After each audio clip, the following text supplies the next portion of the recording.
The world, for Tarak, was a thing of stone and wind, of hunger and of fear. It was a landscape painted in the stark, unforgiving colors of survival. The sky was a vast, indifferent canvas of gray or a piercing, brilliant blue, but it offered little warmth. The sun was a fleeting promise, a pale disk that crawled reluctantly across the horizon, its touch too weak to truly banish the deep, gnawing cold that was the tribe's constant companion. They were the people of the Gray Rock, a small, hardy band of 23 souls clinging to existence in the shadow of a great, snow-capped mountain they called the Stone Tooth. Their home was a shallow cave, a scar in the face of a limestone cliff that offered shelter from the worst of the howling winds and the lashing rain, but not from the cold. The cold was an insidious predator, a silent hunter that seeped through their crude animal-hide cloaks, stole the strength from their limbs, and turned their nights into a long, shivering ordeal. Tarak, younger than the seasoned hunters but older than the wide-eyed children, felt the cold more keenly than most. He was of a slighter build, his body lacking the thick layers of fat that insulated the tribe's hulking leader, Grok, or the brutish hunter, Boar. Where they had brawn, Tarak had a restless, observant mind that saw the world in a way others did not. He saw the patterns in the frost that feathered the edges of leaves, the way the wind sculpted the snow into long, elegant drifts, and the silent language of the beasts they hunted. He saw the fear in the eyes of the deer and the rage in the charge of the woolly rhino. But he also saw a world of details that the others, focused solely on the kill, overlooked. This, however, was not a quality prized by the people of the Gray Rock. Strength was prized. A strong arm to throw a spear, strong legs to run down prey, a strong jaw to chew the tough, sinewy meat that was their sustenance. Tarak's perceptiveness was often mistaken for distraction, his thoughtful silences for weakness. A typical day began not with the sun, but with the gnawing emptiness in their bellies. The tribe would stir in the pre-dawn gloom, a huddled mass of shivering bodies wrapped in stiff, greasy hides. The air in the cave would be thick with the smell of unwashed bodies and the faint, metallic scent of old blood. There were no morning greetings, only grunts and the sharp, hacking coughs of the elders. The first order of business was always food. Grok, his face a roadmap of scars and his beard a tangled, icy mess, would rise first. His presence was as immense and solid as the rock walls around them. He would assign the day's tasks with guttural commands and sharp gestures. The women, led by the ancient and wizened Alara, whose face was so wrinkled it seemed to hold the tribe's entire history, would take their woven baskets and stone scrapers to forage for what little the frozen earth offered: tough roots, bitter berries, and the occasional patch of hardy lichen. The hunters, the core of the tribe's strength, would gather their spears. These were crude but effective weapons. The shafts were long, straight branches of ash wood, laboriously straightened and smoothed with sharp flint. The tips were the true testament to their craft, razor-sharp spearheads of flint, knapped with painstaking precision. Tarak was a master at this. His slender fingers had a patience and dexterity that the thick, clumsy hands of Boar could never match. While Boar could shatter a bison's shoulder bone with a well-aimed throw, Tarak could create a flint point so lethally sharp it seemed to sing as it sliced through the air. Yet this skill earned him little more than a grudging respect. It was the kill that mattered, not the tool. On this day, the hunt was for bison. A scout had spotted a small herd grazing in a valley 3 sunrises away. It was a long, arduous trek, but the reward would be immense. A single bison could feed the tribe for many days, its hide providing new cloaks, its bones new tools, its sinew new bindings for their spears. The hunting party consisted of 5 men: Grok, the unshakable leader; Boar, the arrogant powerhouse; 2 older, seasoned hunters named Kale and Fen; and Tarak. Tarak always felt a knot of anxiety tighten in his stomach before a hunt. It wasn't the fear of the bison itself, but the fear of failure, the fear of the accusing glares if his spear missed its mark, the fear of Boar's inevitable taunts. They moved through the frozen landscape like ghosts, their footfalls muffled by the thin layer of snow. The air was so cold it burned their lungs. Tarak kept his eyes scanning everything. He saw where a snow hare had bounded through a thicket, the tracks of a lean, hungry wolf pack, and the distant, ominous shadow of a great eagle circling high above. Boar walked with a swagger, his heavy spear resting easily on his broad shoulder. He shot a contemptuous glance at Tarak. "Try to keep up, little sparrow," Boar grunted, his voice a low rumble. "And do not throw like a woman this time. Aim for the heart, not the sky." Tarak ignored him, focusing his energy on placing his feet carefully, on conserving his warmth, on reading the story the land was telling him. His gaze fell upon two stones at his feet. They were flint, the same type he used for his spearheads. As he walked, his foot accidentally kicked one against the other. In the gray, flat light of the morning, a tiny, almost imperceptible spark flashed between them. It was gone in an instant, a fleeting speck of impossible light. Tarak stopped. Kale, walking behind him, bumped into him. "What is it? Do you see something?" Tarak shook his head, his eyes still fixed on the stones. Nothing, but it wasn't nothing. It was something he had seen before many times, in the dim light of the cave as he worked on his tools. A quick, angry spark that vanished as soon as it was born. A tiny, captured piece of the light from a lightning storm. Lightning was the most terrifying thing their world possessed. It was a spear of pure light thrown by an angry sky god, a force that could split ancient trees and turn the very air into a deafening roar. To see a flicker of that same light born from two simple stones was both frightening and deeply, profoundly fascinating. The hunt was brutal and bloody. They found the bison herd in a wide, windswept valley. The beasts were immense, their shaggy brown coats thick with ice, their breath pluming in the frigid air. The plan was simple, as it always was. They would try to isolate a smaller, weaker individual using the terrain to their advantage, and then overwhelm it with their spears. They crept along a ridge using the sparse, skeletal trees for cover. Grok gave the signal, a low hoot like a night owl. The hunters burst from their cover, yelling and brandishing their spears to startle the herd. The bison panicked, thundering across the valley floor. As planned, a young bull, slightly smaller than the rest, became separated in the confusion. "Now!" Grok roared. They descended upon the terrified animal. The bison, a mountain of muscle and fury, charged. Boar met it head-on, a foolish and arrogant move. He hurled his spear with all his might. It struck the bison high on its thick, matted shoulder, but the flint point failed to penetrate deep enough to do serious damage. It only served to enrage the beast further. It swiped its massive head, its horns like polished daggers, catching Boar in the thigh and tossing him aside like a broken doll. Boar screamed, a sound of fury and agony. The bison turned its attention to the others. Kale and Fen threw their spears, striking the animal's flanks, goading it, distracting it. Tarak saw his chance. The bison was focused on the other hunters, its chest, its massive heart, momentarily exposed. He did not run. He stood his ground, planted his feet, and brought his arm back. He remembered the flight of the eagle, the straight, true path of a falling stone. He put all his focus, all his being, into that single moment. He threw. The spear flew true. It did not wobble or arc. It was a straight, dark line against the snow. The finely napped flint point, Tarak's own handiwork, struck the bison perfectly in the vulnerable spot behind its foreleg. The beast let out a great, shuddering bellow and stumbled. It ran a few more paces, then its legs buckled, and it crashed to the ground with a force that shook the earth. Silence descended on the valley, broken only by the whistling wind and Boar's pained groans. Grok walked over to the fallen beast and drove his own spear into its neck, ensuring the kill.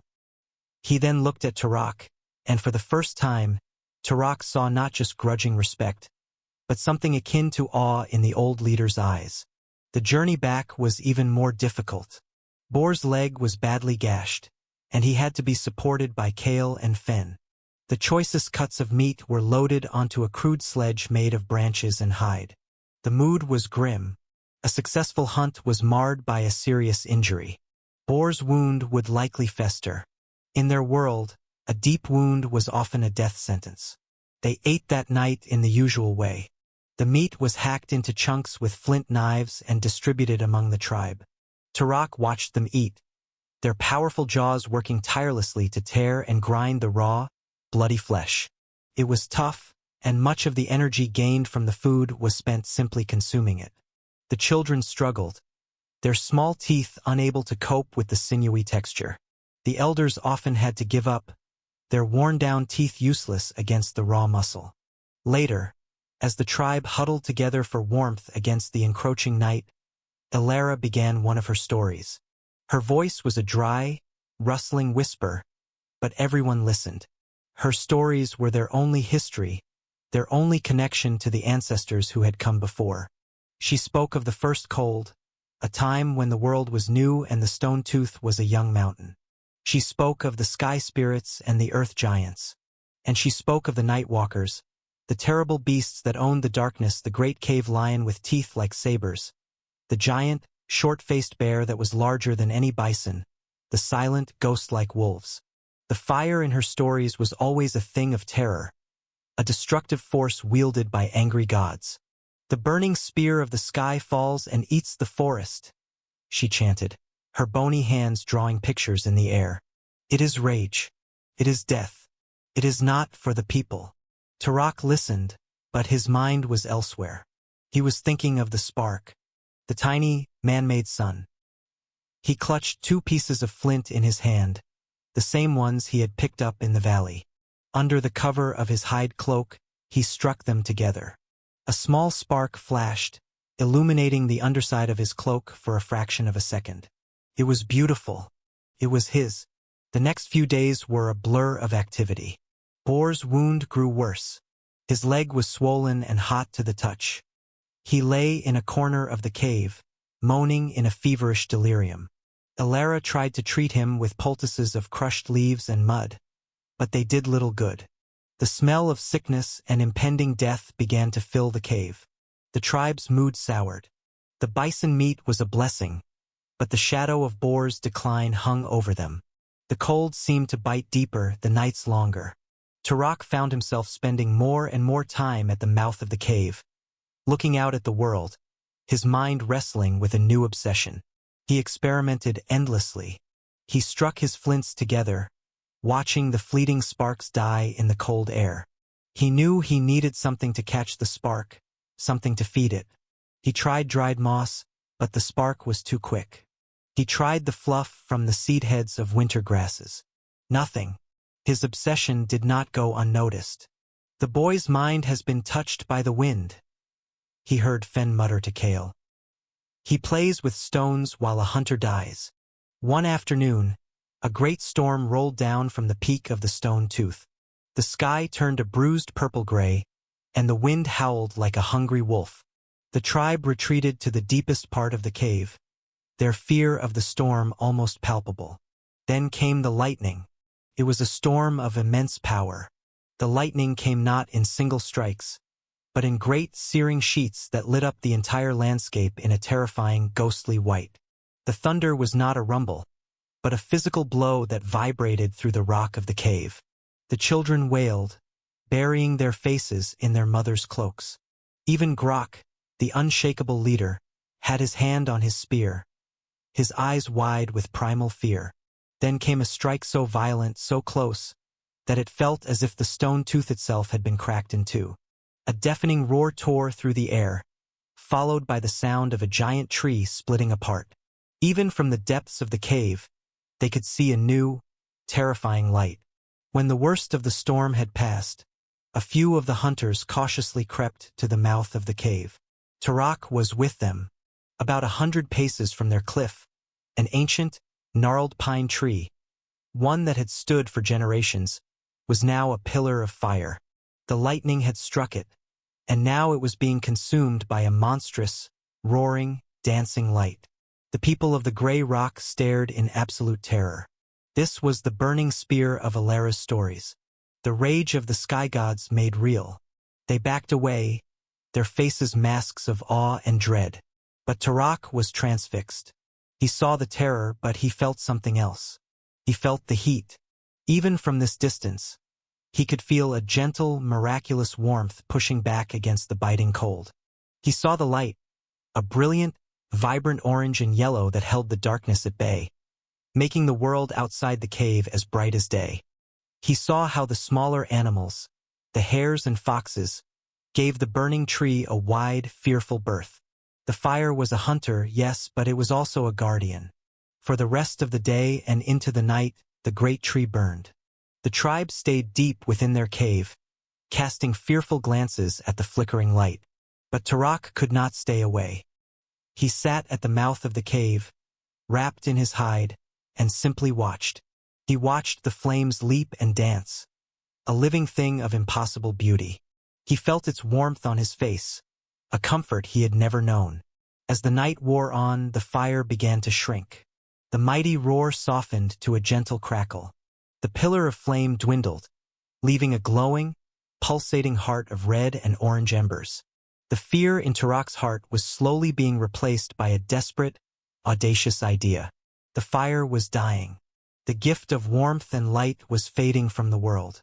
He looked back into the cave. Bor was thrashing in his fever sleep. The children were whimpering, huddled against their mothers.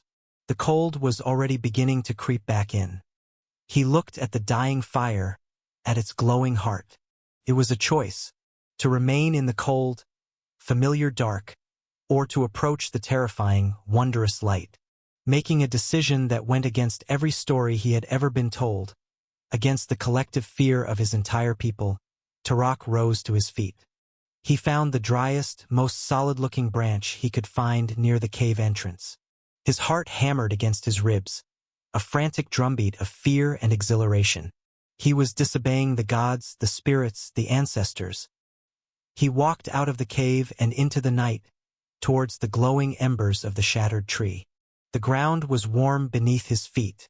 The air was filled with a strange, pungent, but not unpleasant smell. He held the branch out before him like a spear.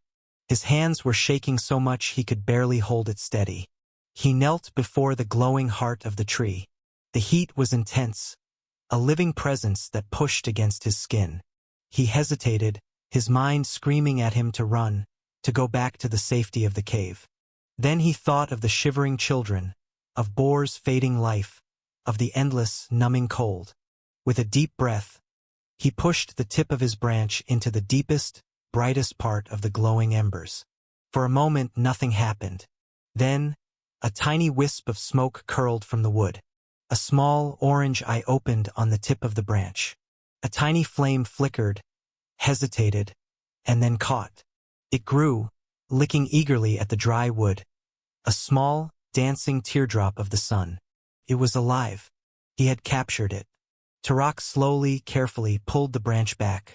He held in his hand a living piece of the storm, a tamed star, a burning flower. He turned and began to walk back to the cave, his makeshift torch held aloft.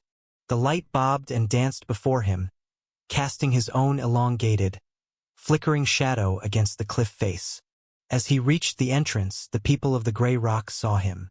A collective gasp of pure terror echoed from the cave. They saw not Tarak, but a fearsome silhouette carrying the very thing they dreaded most. "He brings the anger of the sky," someone shrieked. "Put it out. Cast it away." Grok stood at the forefront, his spear raised, his face a mixture of fury and disbelief. "Tarak, what have you done?" Tarak did not stop. He walked past the terrified faces, past the raised spear of his leader, and into the heart of their home. He found a clear spot on the stone floor, away from their sleeping hides, and carefully, reverently, he laid his burning prize down.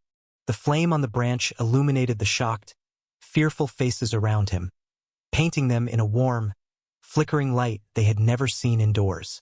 It pushed back the ancient gloom, revealing every corner, every crack, every wide, staring eye. He looked at Grok, at Alara, at the huddled forms of his people. He had brought the forbidden into their home. He did not know if it would be their salvation or their doom.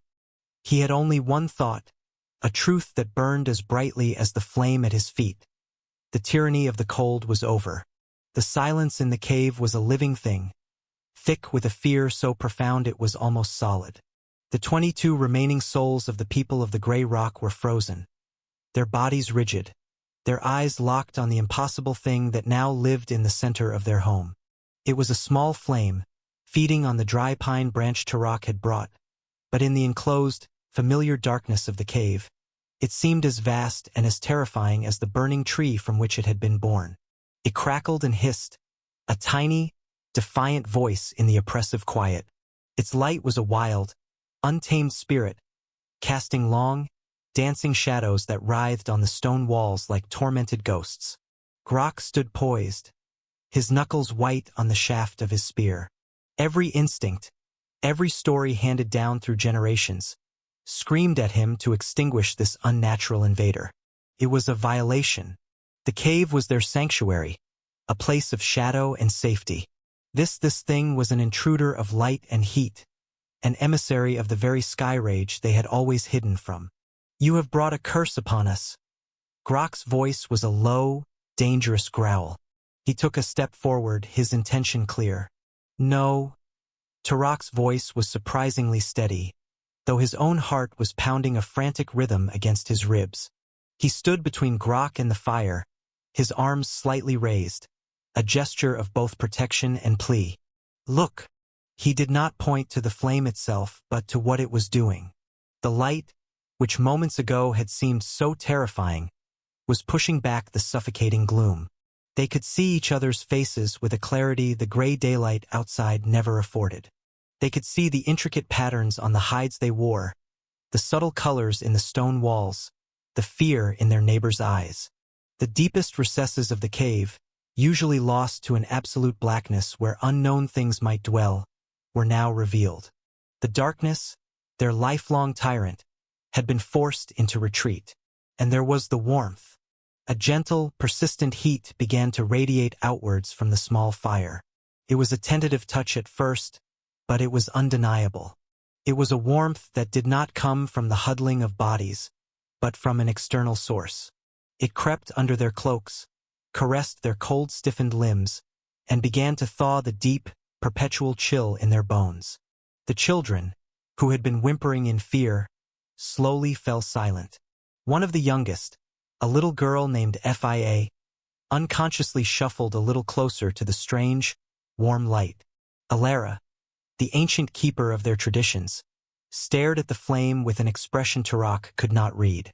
It was not the pure terror of the others. There was fear, yes, but it was mixed with a deep, consuming awe. Her lips moved silently, as if she were reciting an ancient incantation that had no words for what she was seeing. The standoff held for a long, tense moment. Grok's spear did not lower.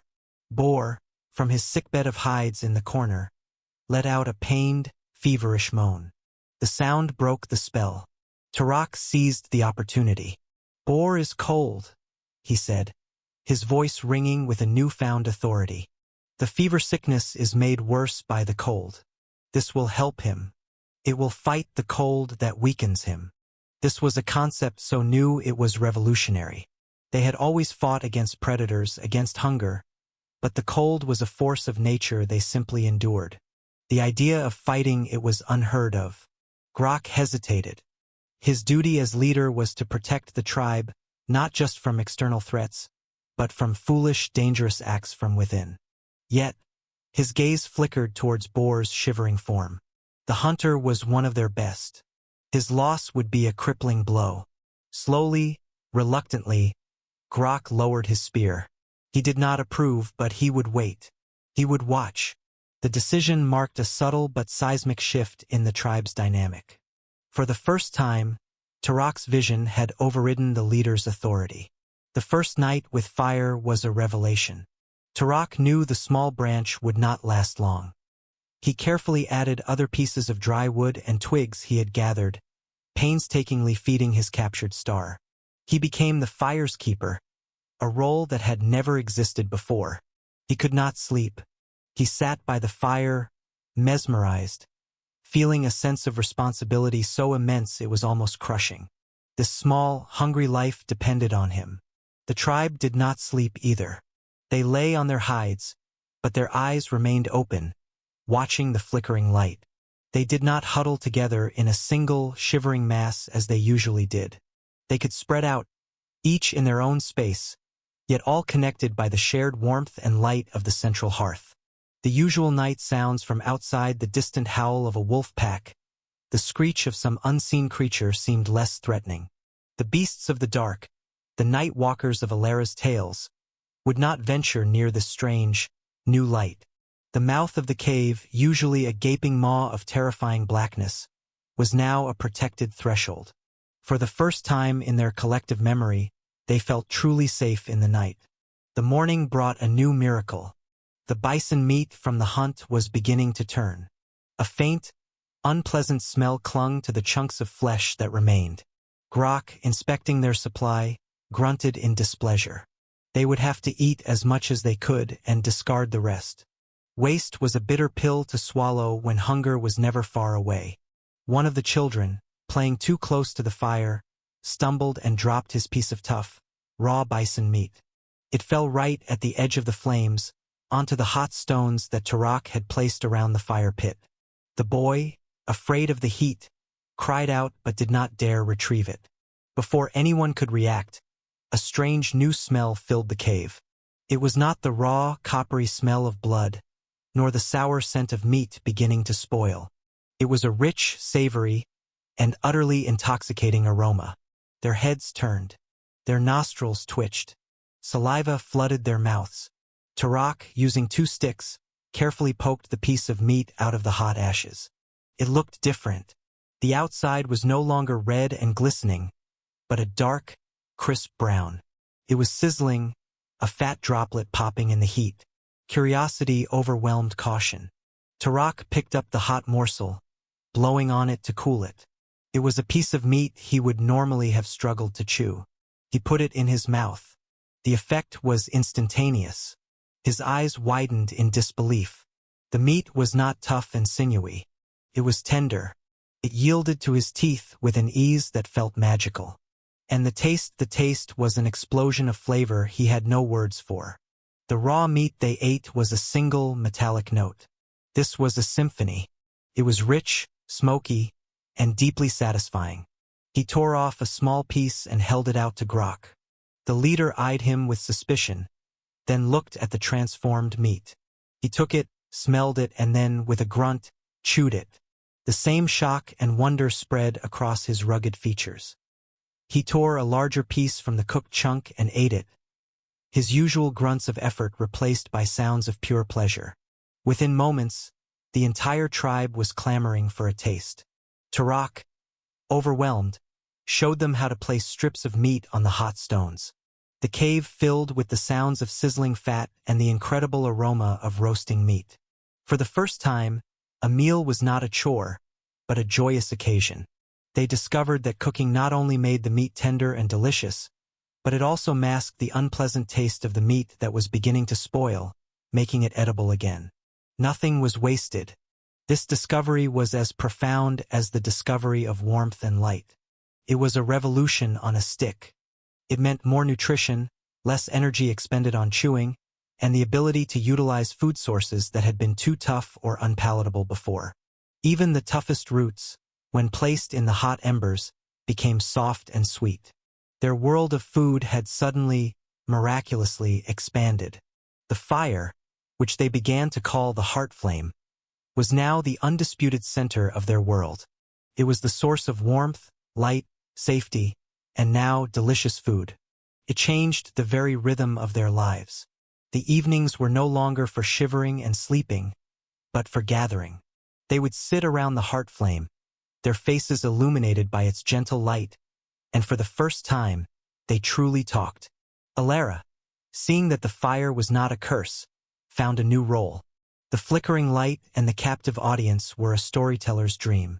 Her stories became more vivid, her gestures more dramatic in the firelight. She began to tell new stories, not just of the fearsome sky spirits, but of Turok, the boy who captured the sundrop and the gift of the heart flame.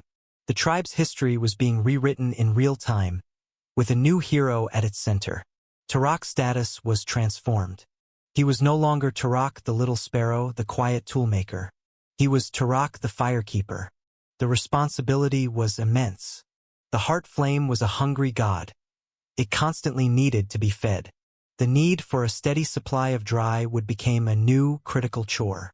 A rota was established for gathering wood, a task that now held as much importance as hunting. But with new power came new tensions. Boar's wound, against all odds, began to heal. The constant warmth from the fire seemed to fight the sickness in his leg. The swelling went down and the fever broke. But as his physical strength returned, his pride, which had been deeply wounded, began to fester. He saw how the tribe looked at Turok. He saw the respect in Grok's eyes, the awe in the children's faces.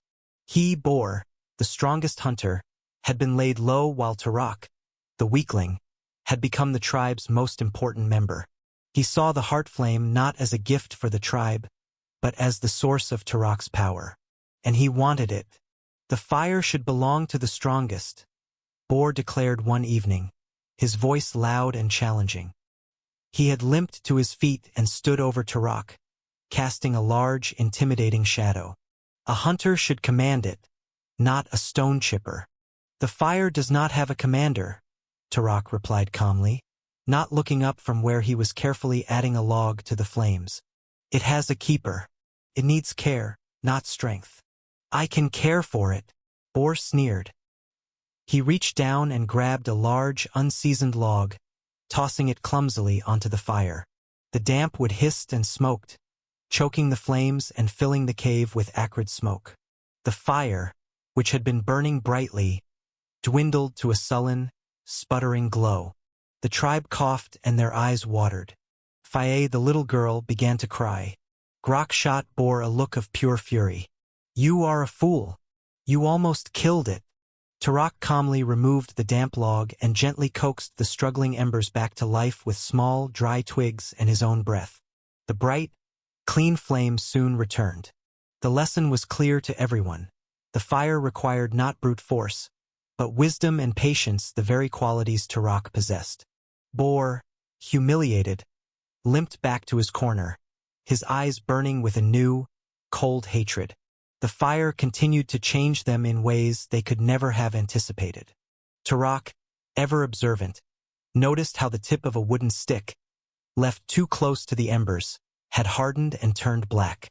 An idea sparked in his mind.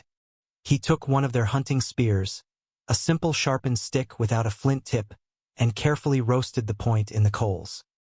He turned it slowly, ensuring it did not burn, but hardened. The resulting point was dark, glossy, and incredibly hard. When he tested it against a piece of bison hide, it penetrated far more easily than an ordinary sharpened stick. He had created a new weapon. They could now craft effective spears faster, without the painstaking process of knapping flint. Their hunting prowess took another leap forward. With fire-hardened spears and the strategic use of torches to drive prey, their hunts became more successful and less dangerous. They also became explorers. Armed with torches made from resin-rich pine branches, they ventured into the deeper parts of their cave system, areas they had never dared to enter. They discovered new chambers, a source of clean water dripping from the ceiling, and walls covered in colorful mineral deposits. Their world was literally getting bigger. Weeks turned into a season. The relentless winter began to lose its grip. But the people of the Grey Rock no longer feared the cold. The heart flame had seen them through the worst of it. They were healthier, better fed, and more unified than ever before. Boar's leg had healed, leaving him with a permanent limp, a constant reminder of his folly and Turok's triumph. His resentment remained, but it was now a quiet, sullen thing. He was no match for a hero. One evening, as the tribe sat around the heart flame, their bellies full of roasted deer meat, a profound sense of peace settled over the cave. The children were not shivering, but sleeping soundly near the warmth. The hunters were not exhausted from chewing tough meat, but were quietly mending their tools. Alara was teaching a group of young girls how to weave a new, tighter pattern for their baskets. Tarak sat slightly apart, watching the flames as he always did. He was the firekeeper, the hero of Alara's new stories, the source of the tribe's new life. He had brought them this gift that had changed everything. He looked at the dancing, writhing shapes in the fire, the endless patterns of light and shadow. He had captured a piece of the sun, and in doing so, he had done more than just push back the cold and the dark. He had ignited something within his people, a spark of ingenuity, of community, of hope. He looked at their faces, bathed in the warm, golden light of his discovery. They were no longer just the people of the gray rock, a tribe defined by their cold, hard shelter. They were the people of the heart flame. And for the first time, as he looked into the flickering heart of the fire, Tarak saw not an ending, but an endless, brilliant, and blazing beginning. The future was no longer a dark, terrifying unknown. It was a path lit by the flame he had brought into the world.